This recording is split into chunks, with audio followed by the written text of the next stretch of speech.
Hello दोस्तों, स्वागत है आपके अपने यूट्यूब चैनल पर दीपिका स्टडी क्लासेस। आज की वीडियो में आपको बताएंगे एमपी बोर्ड कक्षा 11वीं विषय इतिहास के महत्वपूर्ण प्रश्न को। तो प्रश्न नंबर देखते हैं। समय 3 घंटा मिलेगा, अंक होंगे 75। सामान्य निर्देश दिए जो आप लोग देख सकते हैं। प्रश्न को देखते हैं। शिल्प कृतियों से क्या तात्पर्य है? उत्तर, शिल्प कृतियाँ मानव निर्मित वस्तुएं होती हैं। इनमें अनेक प्रकार की चीज़ें शामिल होती हैं, जैसे औजार, चित्रकारियाँ, मूर्तियाँ, उत्कीर्ण चित्र आदि। प्रश्न नंबर अगला। यूरोप के यात्री और विद्ध जन मेसोपोटामिया को एक तरह से अपने पूर्वजों की भूमि मानते थे, स्पष्ट कीजिए। तो उत्तर आप लोग देख सकते हैं। प्रश्न नंबर अगला। बस वर्ष वृत्तांत इतिहास का एक प्रमुख स्रोत क्यों माने जाते हैं? उत्तर, समकालीन व्यक्तियों द्वारा लिखे गए काल के इतिहास को वर्ष वृत्तांत कहा जाता है, क्योंकि यह वृत्तांत प्रतिवर्ष लिखे जाते हैं। पत्र, व्याख्यान, प्रवचन, कानून आदि। प्रश्न नंबर अगला। प्रश्न आप लोग देख सकते हैं, उत्तर को पढ़ सकते हैं। प्रश्न नंबर अगला। हम कैसे कह सकते हैं कि दो पैरों पर खड़े होकर चलने की क्षमता आदिकालीन मानव के लिए लाभदायक सिद्ध हुई? उत्तर, एक हाथ बच्चों या चीज़ों को उठा लेकर जाने के लिए मुक्त हो गए। आंसर ये पॉइंट में दिए हैं। प्रश्न नंबर अगला। और नगर में नगर नियोजन पद्धति का अभाव था, स्पष्ट कीजिए। ये आंसर दिए, तो आंसर आप स्क्रीनशॉट लेकर भी पढ़ सकते हैं। प्रश्न नंबर अगला। समकालीन भारत की तरह रोमन साम्राज्य में सांस्कृतिक विविधता कई रूपों एवं स्तरों पर दिखाई देती है, विश्लेषण कीजिए। ये आंसर दिए हैं, तो आप लोग पढ़ सकते हैं आगे। तो नेक्स्ट क्वेश्चन देखते हैं। मध्यकालीन इस्लामी समाज पर यूनानी दर्शन और विज्ञान के प्रभाव का उल्लेख कीजिए।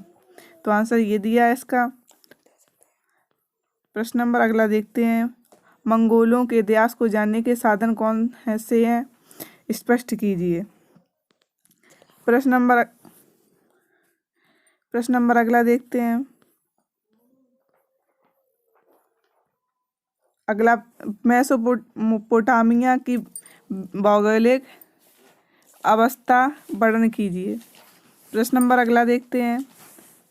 मेसोपोटामिया की भौगोलिक अवस्था का वर्णन कीजिए। तो आंसर दिया है पॉइंट 2 में दिया आंसर। प्रश्न नंबर अगला। खंड निम्नलिखित में से किन्हीं 4 प्रश्नों के उत्तर दीजिए। प्रश्न नंबर अगला। किस प्रकार भाषा के प्रयोग से शिकार करने, आश्रय बनाने के काम में आदिकालीन मानव को मदद मिली होगी, स्पष्ट कीजिए। प्रश्न नंबर अगला। किस प्रकार भाषा के प्रयोग में शिकार करने, आश्रय बनाने का काम में आदिकालीन मानव को मदद मिली होगी? उत्तर ये दिया है, तो आप लोग पढ़ सकते हैं आगे रोक कर। प्रश्न नंबर अगला। मारी नगर के मुख्य व्यापारिक नगर के रूप में उभरने के कारणों का वर्णन कीजिए। आंसर दिया है, तो पॉइंटों में। प्रश्न नंबर अगला देखते हैं। रोमन साम्राज्य में श्रम प्रबंधन तथा श्रमिकों पर नियंत्रण किस प्रकार रखा था, व्याख्या कीजिए। उत्तर ये दिया है।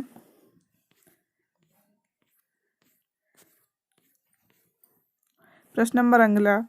चंगेज खान की अभूतपूर्व सफलता उसकी सैनिक उपलब्धियां तथा फुर्तीली हरकारा पद्धति का निर्माण थी। तो आंसर दिया है, आप लोग स्क्रीनशॉट लेकर देख सकते हैं। प्रश्न नंबर अगला। निम्नलिखित उद्धरण को ध्यानपूर्वक पढ़िए और उसके नीचे दिए गए प्रश्नों के उत्तर लिखिए। कागज, गेनियां, अभिलेख और इतिहास। प्रश्न नंबर अगला। कागज की उपलब्धता के लाभ लिखिए। तो उत्तर दिया है। प्रश्न नंबर अगला। मध्यकाल के यहूदी दस्तावेजों का एक विशाल संग्रह कब और कहाँ से मिला? आंसर 1896 फुस्ताद पुराना काहिरा में बेन एजर के यहूदी प्रार्थना भवन के एक सील बंद कमरे में। प्रश्न नंबर अगला। गेनिजा सामग्री से क्या जानकारी मिली? तो आंसर दिया है। दोस्तों अगर आपको मेरा वीडियो पसंद आए तो वीडियो को लाइक कर दीजिए और चैनल को सब्सक्राइब कर लीजिए और साथ ही बेल आइकन को ऑन भी कर लीजिए जिससे हम कोई मैथपूर्ण वीडियो डालें तो उसकी नोटिफिकेशन सबसे पहले आपके पास पहुँचे।